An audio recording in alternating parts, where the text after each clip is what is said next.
So hello and so good to see you.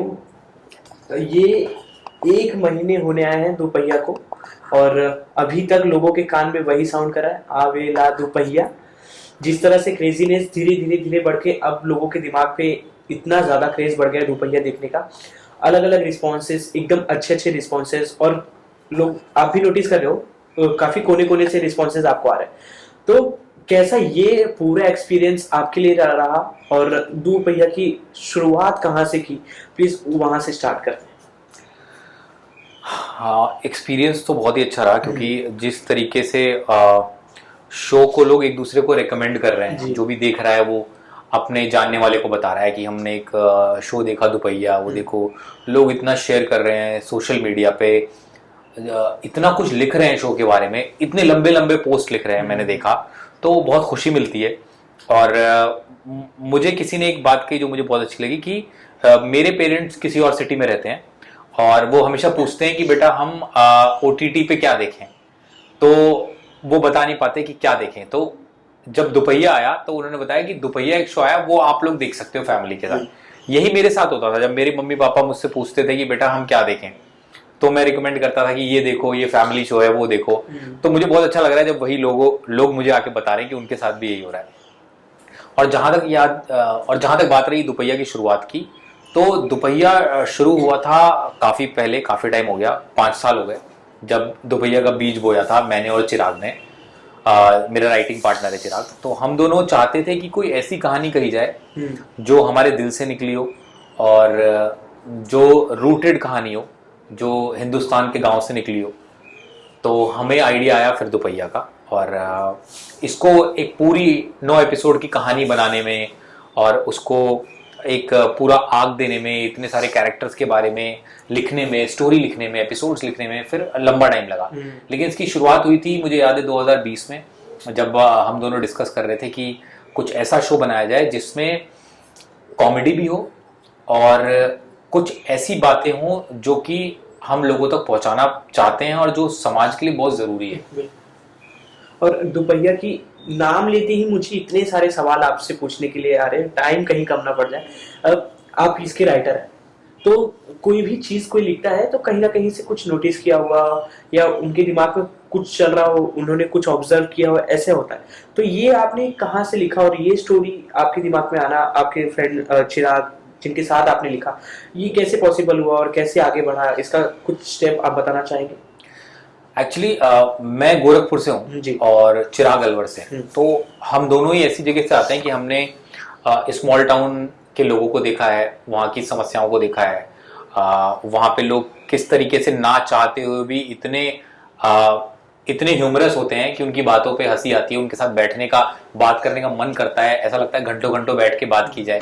तो वो तो डेफिनेटली हमारी लाइफ का एक्सपीरियंस है, वहां से आया है। लेकिन मैं क्योंकि काफी गोरखपुर जाता रहता हूँ और मैंने काफी वहाँ शादियां देखी हैं अपने परिवार में, परिवार से बाहर, तो मैंने देखा वहाँ बहुत चलन था कि भाई लड़के को शादी में दोपहिया तो चाहिए, बिना दोपहिया के तो शादी नहीं होगी।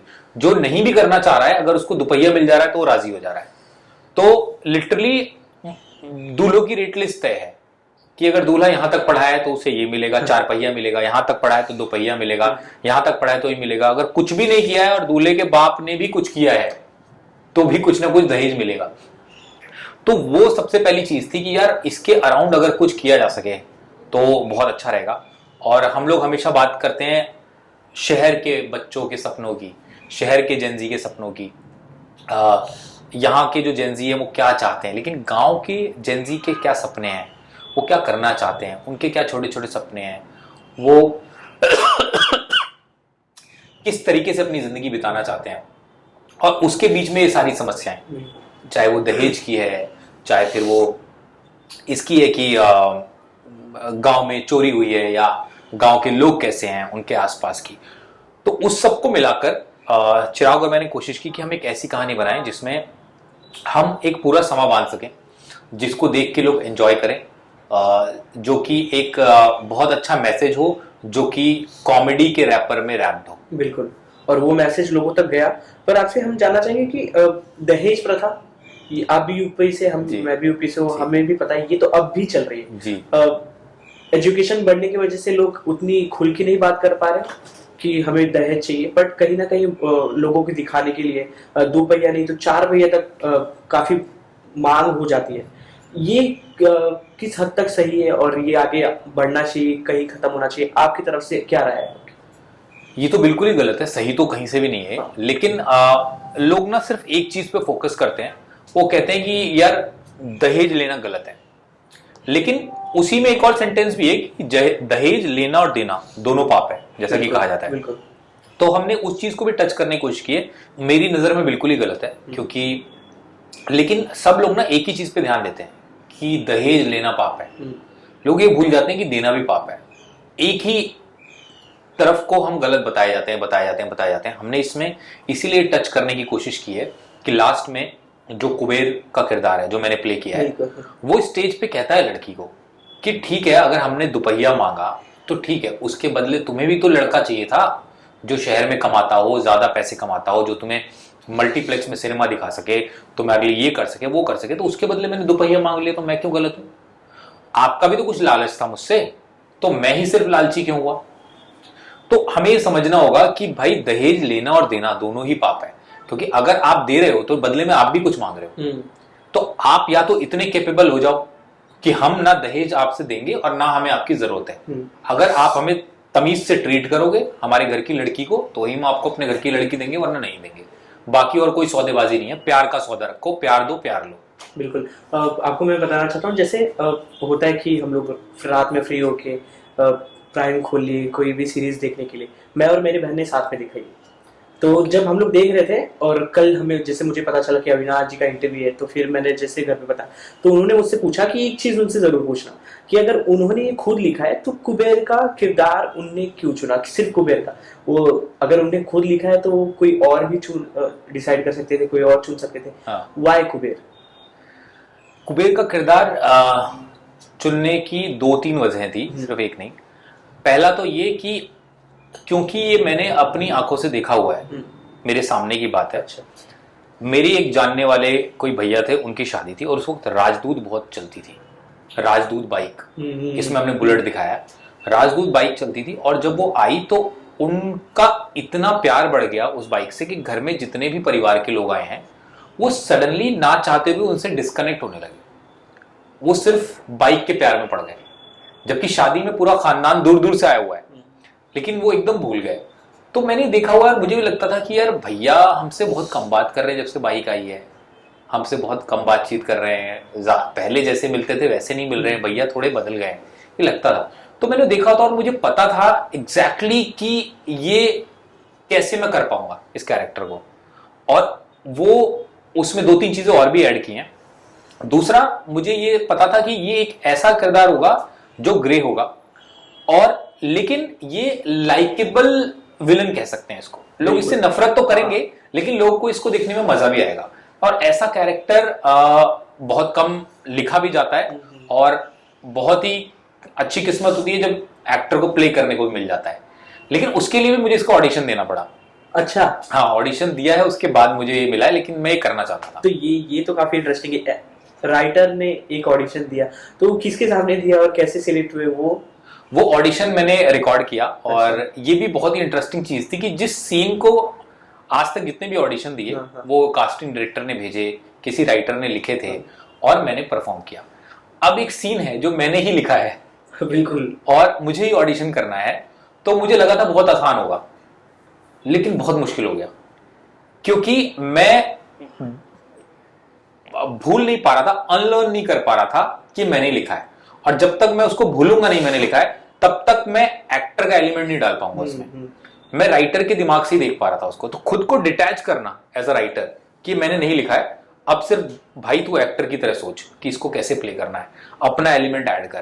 क्योंकि राइटर जब लिख के देता है, राइटर चाहता है एक्टर अपनी तरफ से क्या ला रहा है। जैसे हम कोई स्क्रिप्ट भी लिखते हैं तो डायरेक्टर का जैसे होता है कि ये तो राइटर ने लिख के दे दी, मैं अपना क्या एलिमेंट डाल रहा हूं या डाल रही हूं उसमें। वैसे ही एक चैलेंज था।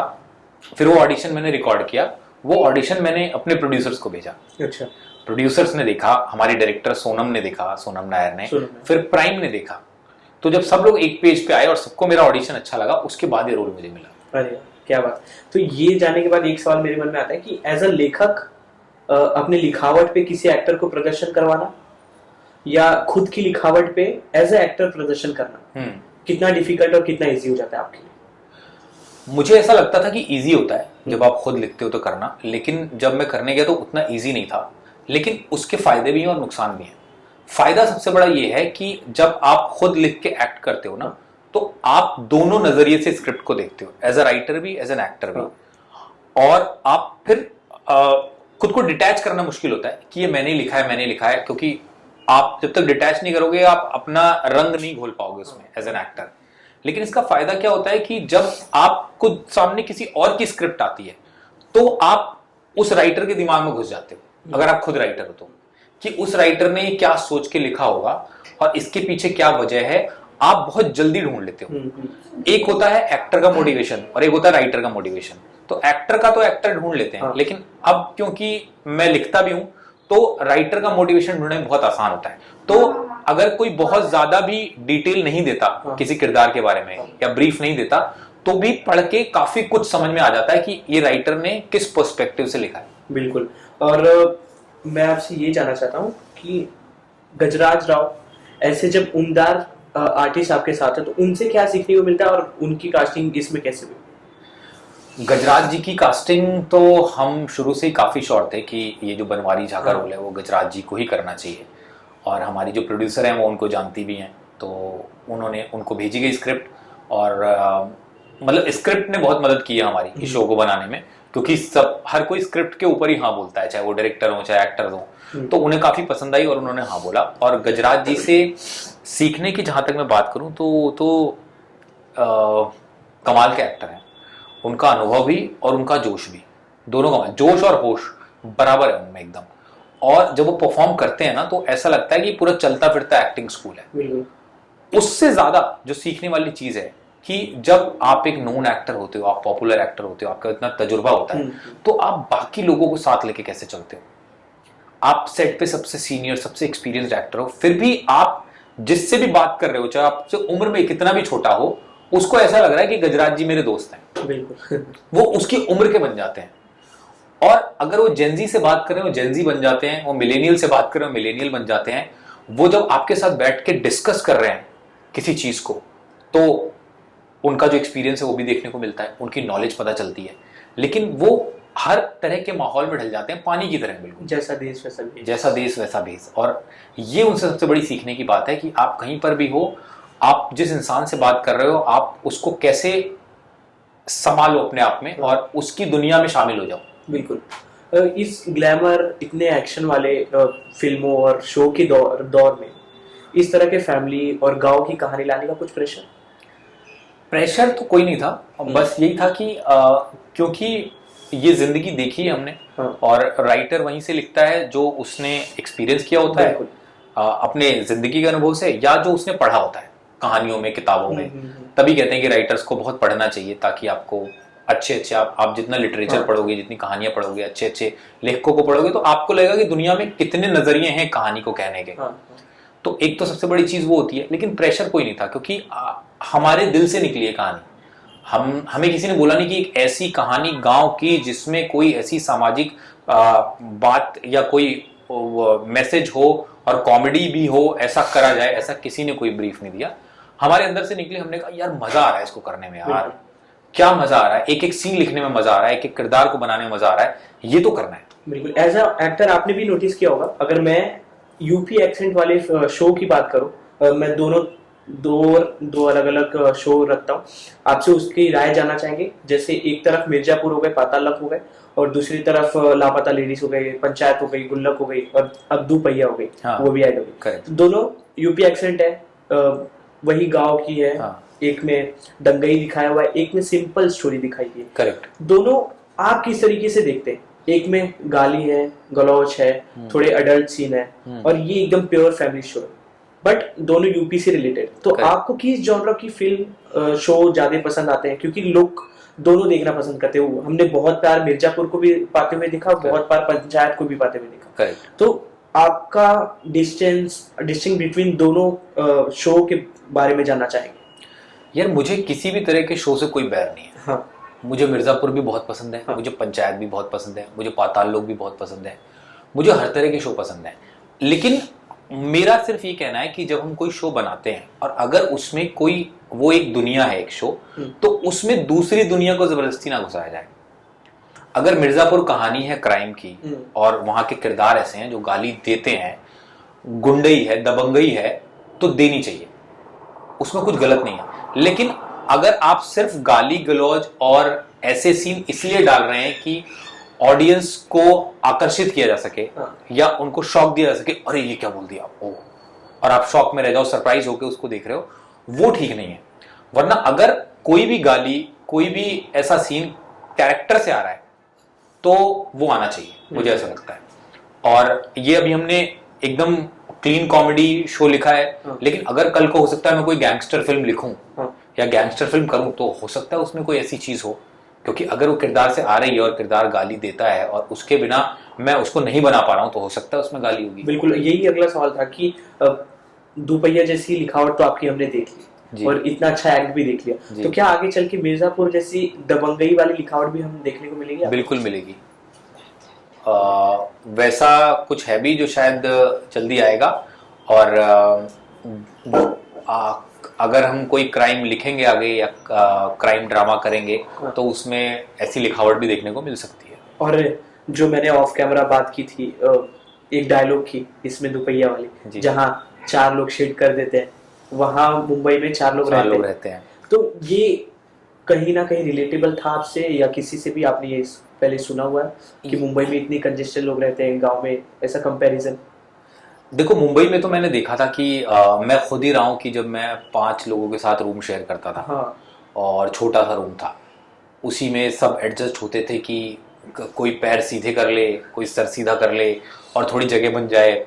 उसमें कई बार ये होता था कि कोई दोस्त है जो गांव से आया हुआ है और उसका भी कोई दोस्त आ गया जो सिर्फ मुंबई को टेस्ट करने आया है कि भैया 4-5 दिन रह के देखते हैं, अगर अच्छा लगेगा तो यहाँ पे हम काम की तलाश करेंगे। अब वो आते थे तो वो किसी ऐसे दोस्त के पास आते थे जो उन्हें रख सके, क्योंकि 4-5 दिन के लिए तो कोई भी घर किराए पे मिलेगा नहीं और वो लेंगे भी नहीं और पैसे भी नहीं है, तो वो भी आके रहने लगते थे। तो वो तो मैंने देखा हुआ है। और गांव में जब लोग सुबह सुबह कहते हैं कि भाई हम खेत में जा रहे हैं मैदान करने, तो बेसिकली उनको होता है फ्रेश होने जा रहे हैं खेत में। तो वहां पर भी मैंने देखा है कि लोग ना अपना मैदान करते हैं, फिर उठते हैं, फिर थोड़ी दूर बैठ जाते हैं, फिर उठते हैं, फिर थोड़ी दूर बैठ जाते हैं, तो वो घूम घूम के मैदान करते हैं। ये उनका हुआ है। तो वहां से वो डायलॉग आया कि यार जहां जितनी दूर में यहाँ 4 जगह लोग हक देते हैं, उतनी जगह में सुना मुंबई में 4 लोग रहते हैं। बिल्कुल। तो भाई वो जो उठ उठ के मैदान करते हैं, उतनी ही जगह में यहाँ पे 4 लोग 5 लोग रहते हैं। बस ये था कि इस सच्चाई को कैसे हम ह्यूमर के थ्रू और हंसी मजाक के थ्रू कह सके। ये अच्छा, इसका मेन रीजन आपको कुछ नोटिस किया कि धीरे धीरे ये लोगों को पसंद क्यों आया? ये 1 महीने हुए पर ये 15 दिन से काफी ज्यादा क्रेज बढ़ गया प्राइम पे दुपहिया का। मुझे लगता है ये वर्ड ऑफ माउथ से ज्यादा हुआ है और उसका सबसे बड़ा कारण ये है कि एज ए इंसान जब हम कोई चीज देखते हैं ना और हमें अच्छी लगती है, तो हम उसे दूसरे को इसलिए रिकमेंड करते हैं क्योंकि उससे ना एक सुपीरियोरिटी की भी फीलिंग आती है कि ब्रो मैंने एक फिल्म देखी, तूने देखी है क्या? तो बोलेगा नहीं। अरे तू देख यार, तेरा दिल खुश हो जाएगा।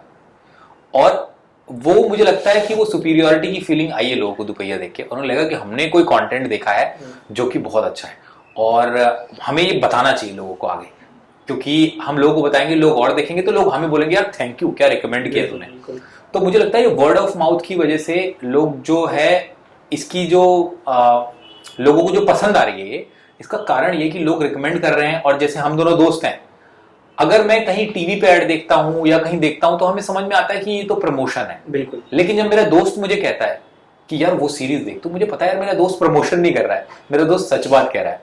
तो जब दोस्त यार फैमिली वाले रिकमेंड करते हैं तो मुझे लगता है वही एक कारण है कि दुपहिया को जिसने इतना सफल बनाया है। एक और नोटिसेबल कैरेक्टर था इसमें स्पर्श का, जो लापता लेडीज में जिन्हें देखा था एकदम सरल, दुपहिया में आपने उनको इस तरह से दिखा दिया लोगों को कि लोग एक तरह से पहचान पा रहे नहीं कि लापता लेडीज वाली ये करेक्ट, क्योंकि इतना अलग जॉनरा उनका आपने दिखा दिया इसमें।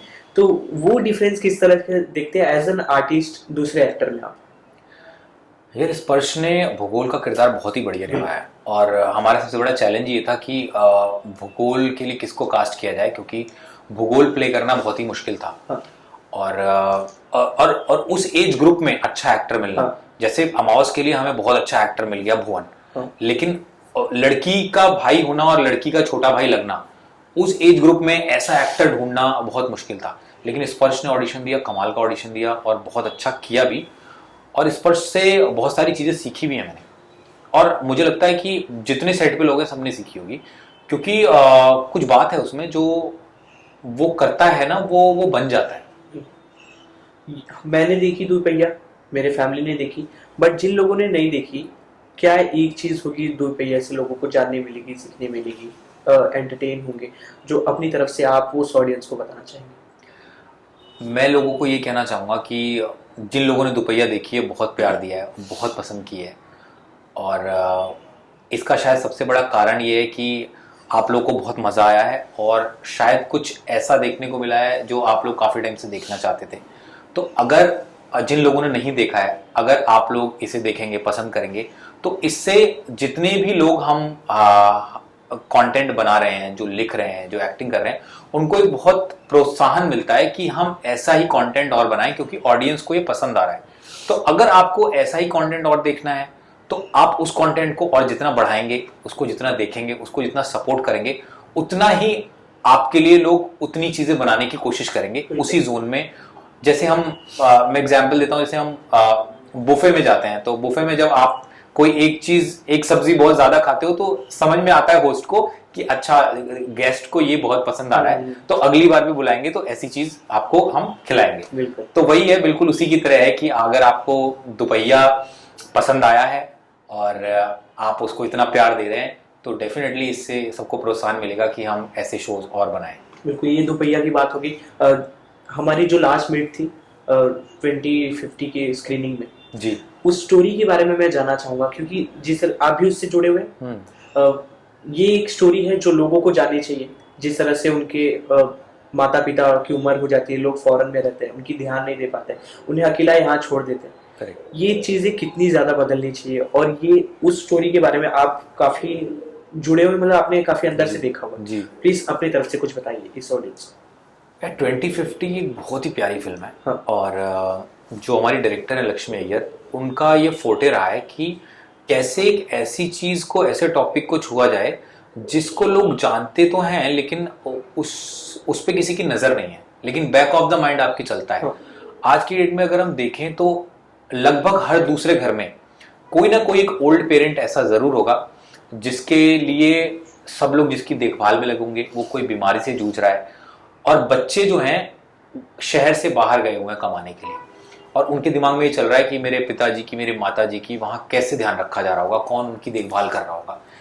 ऐसे में मुझे लगता है कि ये कहानी ये बताती है कि उसमें गलत कोई भी नहीं है। और इसमें सबसे अच्छी बात यह कि बच्चों के किरदार को जनरली ऐसी फिल्म में गलत दिखा दिया जाता है कि ओहो, माँ बाप का ध्यान नहीं देते, तुमने माँ बाप को अकेला छोड़ रखा है। लेकिन इसमें भी दिखाया गया है कि बच्चे भी कैसे फंसे हुए हैं, तो उसके बीच का एक रास्ता क्या हो सकता है। और कई माँ बाप ऐसे होते हैं, कई ओल्ड पेरेंट्स ऐसे होते हैं जिनका अपने घर से, अपनी जमीन से एक जुड़ाव होता है। उनको बच्चों से ज्यादा वो जमीन चाहिए जिसमें वो पैदा हुआ है, जिसमें उन्होंने अपना बचपन देखा है, जिसमें वो मम्मी शादी करके आई हैं। तो अगर वो अपना घर छोड़ के कहीं नहीं जाना चाहती हैं और वहीं रहना चाहती हैं, तो बच्चों को भी ये बात समझनी चाहिए। कुछ बच्चों को लगता है मम्मी पापा को हम ले जाना चाहते हैं अपने साथ, ये जाना नहीं चाहते, ये जाना नहीं चाहते, लेकिन उनके रूट जुड़े हुए वहां से। तो अगर उनको वहां रहते हुए आप एक देखभाल दे सको, एक प्यार दे सको, बीच बीच में जाकर उनको विजिट कर सको, तो उनको ये चाहिए कि बच्चे हमारे साथ आके रहें, लेकिन वो भी नहीं हो सकता और आप भी वहां नहीं जा सकते। तो इसके बीच का एक सॉल्यूशन ऐसे निकल सकता है कि आप दोनों कनेक्टेड रहें, बीच में कोई देखभाल का जरिया निकालें और एक दूसरे की परिस्थिति को समझें। क्या बात, काफी अच्छा लगा आपसे बात करके। UP connection. Thank you. Lastly जाते जाते क्या कहेंगे दर्शकों को, और आपकी तरफ से क्या धमाका आने वाला है आपके, प्लीज कुछ सरप्राइज बताना चाहेंगे? सबसे पहले तो थैंक यू सो मच, आपने दुपहिया को इतना प्यार दिया। सबसे पहले धमाका तो है कि दुपहिया सीजन 2 अनाउंस हो गया है और अभी उस पर काम शुरू होगा, जल्दी आपको दुपहिया 2 भी देखने को मिलेगा। इसके अलावा एक और वेब सीरीज आने वाली है बहुत जल्दी नेटफ्लिक्स पे, जिसका नाम है मंडला मर्डर्स, जिसका मैं को राइटर भी हूँ। और एक और फिल्म है नौसिखिए, वो भी शायद जल्दी आएगी और आप लोगों को इस साल देखने को मिलेगी। Thank you so much. Thank you. Thank you.